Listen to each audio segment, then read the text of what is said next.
Más de 1.850.000 personas se han contagiado ya en todo el mundo con COVID-19 y más de 114.000 han perdido la vida. En Estados Unidos, la cifra de casos confirmados sobrepasa el 500.000 y los fallecidos los 22.000, pese a un leve descenso en las muertes por COVID-19. Nueva York registra más de 750 víctimas fatales diarias para un total de casi 10.000, cifra que el gobernador del estado califica de trágica. Un nuevo estudio indica que el COVID-19 puede alcanzar hasta una distancia de 4 metros, según advierten los Centros para el Control de Enfermedades. Hasta ahora se creía que era solo 2 metros. California suma más de 23.000 contagios por el COVID-19 y casi 700 muertos. Según el conteo más reciente, se espera que el estado alcance este miércoles el pico de fallecimientos.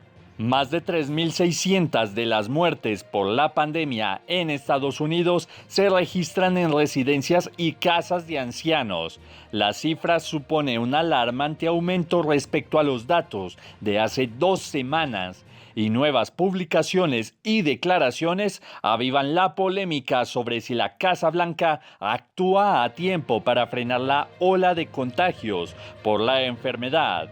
Eso mientras otra decisión fundamental se acerca a la de abrir o no el país.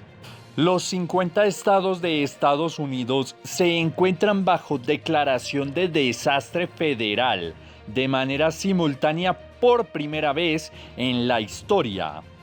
El presidente de Estados Unidos, Donald Trump, aprobó el estado de desastre.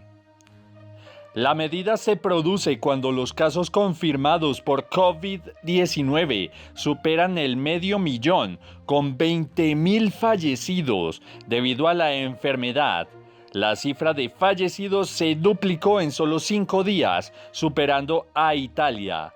Además, las Islas Vírgenes de Estados Unidos, las Islas Marianas del Norte, es el Distrito de Columbia, Guam y Puerto Rico también han recibido una declaración federal de desastres debido a la pandemia. Y es que según el New York Times, el presidente Trump recibió varias advertencias sobre los riesgos del virus antes de tomar medidas contundentes e incluso calificó de alarmista una llamada que recibió de su secretario de Salud a finales de enero.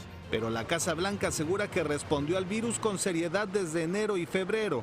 El presidente Trump tomó medidas audaces para proteger a los estadounidenses y aplicar todo el poder del gobierno federal cuando no teníamos una idea real del nivel de transmisión o de propagación asintomática, dijo un vocero.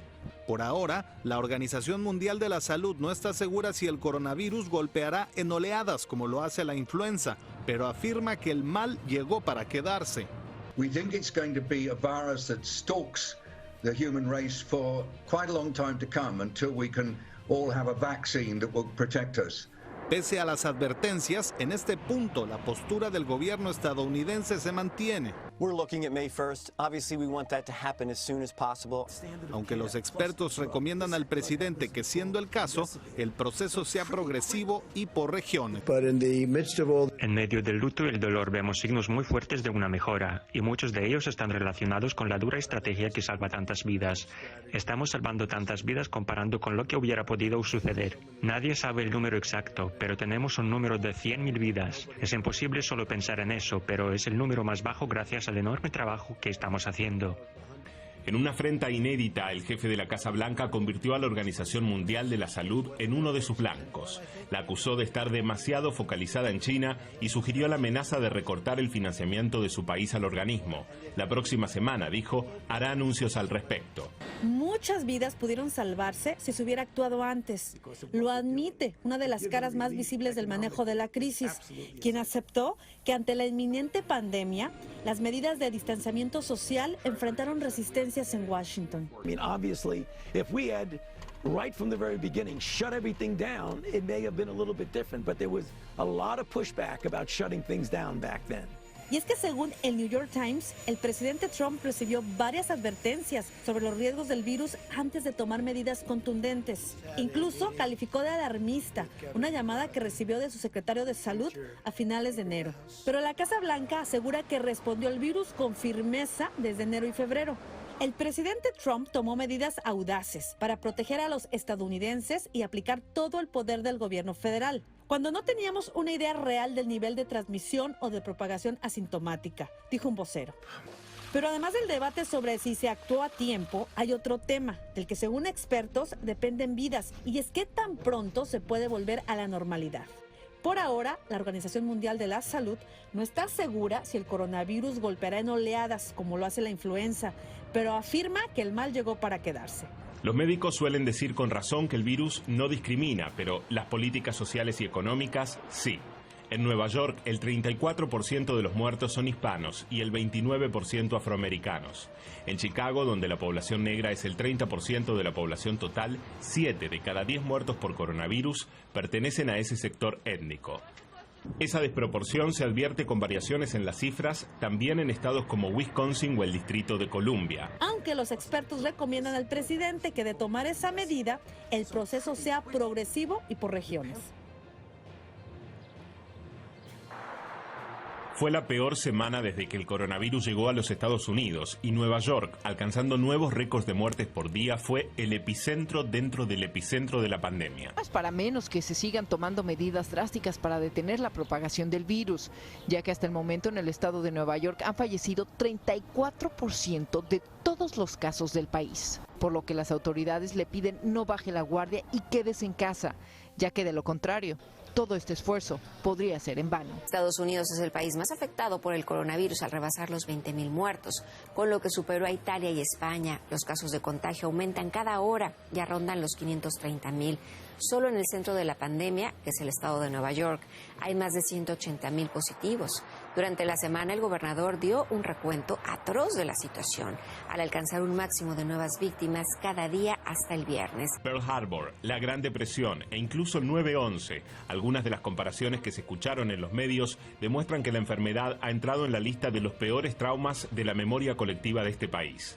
Contra todas las recomendaciones sanitarias, el martes Donald Trump alentó a los ciudadanos de Wisconsin a salir de sus casas para ir a votar en las primarias. Aunque el gobernador demócrata del estado había intentado aplazarlas, el partido del presidente acudió a la justicia y logró seguir adelante con la votación. El resultado fueron las imágenes de miles de personas con guantes y barbijos, haciendo colas interminables en los centros de votación y sometiéndose a un riesgo probablemente innecesario en el momento más difícil. De Luisiana, jóvenes migrantes venezolanos y cubanos que están detenidos en una cárcel de ICE de Allen Parish denuncian que los custodios no usan equipos de protección como mascarillas y no se garantiza el distanciamiento social. Temen ser infectados por los propios funcionarios carcelarios y exigen medidas de prevención. Por favor, somos seres humanos igual que ustedes, somos migrantes, no criminales. Acá no contamos con ningún tipo de higiene. Los oficiales siempre entran y salen en sus cambios de turno. Aparte de eso, no utilizan mascarillas. Hay un centro de detención muy cerca de aquí con, lamentablemente, un fallecido e infectados, a la cual asisten los mismos oficiales de ICE que vienen acá. Al final de la semana pasada, ICE reportó que 19 empleados y 61 de sus detenidos en todo el país fueron infectados con COVID-19. 3 de los detenidos contagiados eran de Luisiana. Aunque no hay creyentes, sí hubo misa. We miss you, though. Los extraño. Preferiría estuvieran aquí físicamente, dijo el cardenal de Nueva York, Timothy Dolan, mientras oficiaba la misa a puerta cerrada y por internet. Your company, your unity in faith and prayer. Su compañía, unidad, fe y rezos, asegura el cardenal, abonan a la incomparable alegría de este domingo de resurrección. We want to lend 35. Además, ha inspirado generosidad. Una casa hogar para adultos mayores en el norte del estado donó 35 ventiladores para los vecinos de la ciudad de Nueva York. Y el gobernador fue al asilo de ancianos para agradecerles personalmente.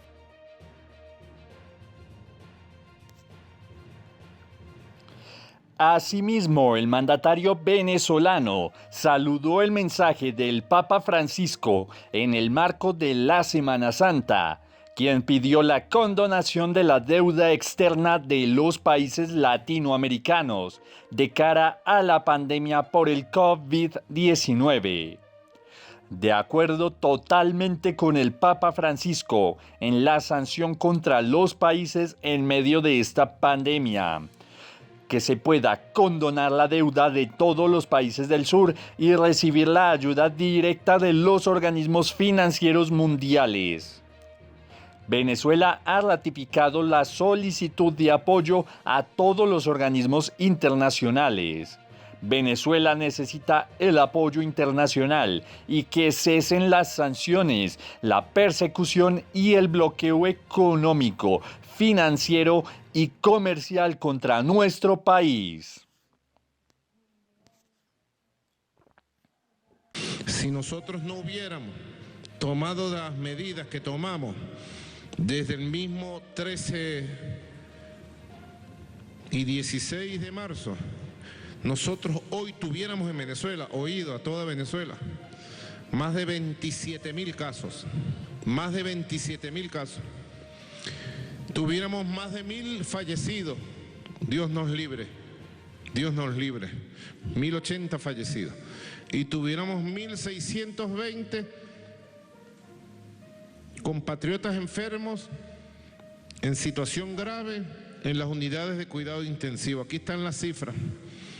Aquí están las cifras de lo que hubiera sido si no hubiéramos tenido una cuarentena tan ejemplar, tan disciplinada, tan organizada, tan consciente de toda Venezuela.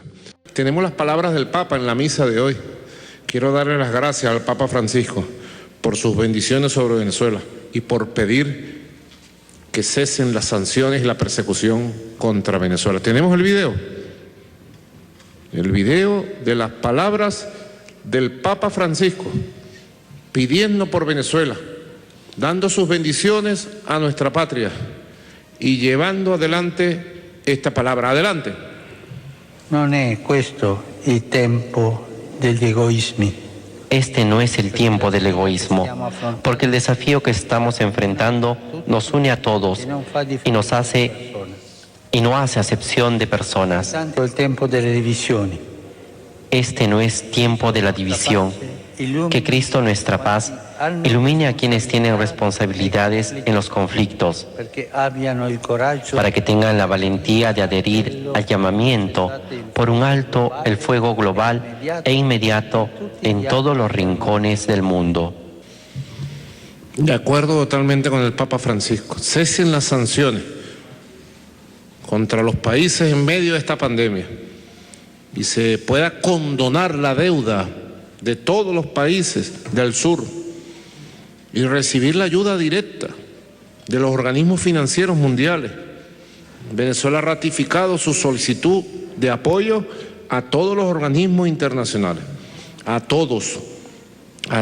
Venezuela necesita apoyo internacional.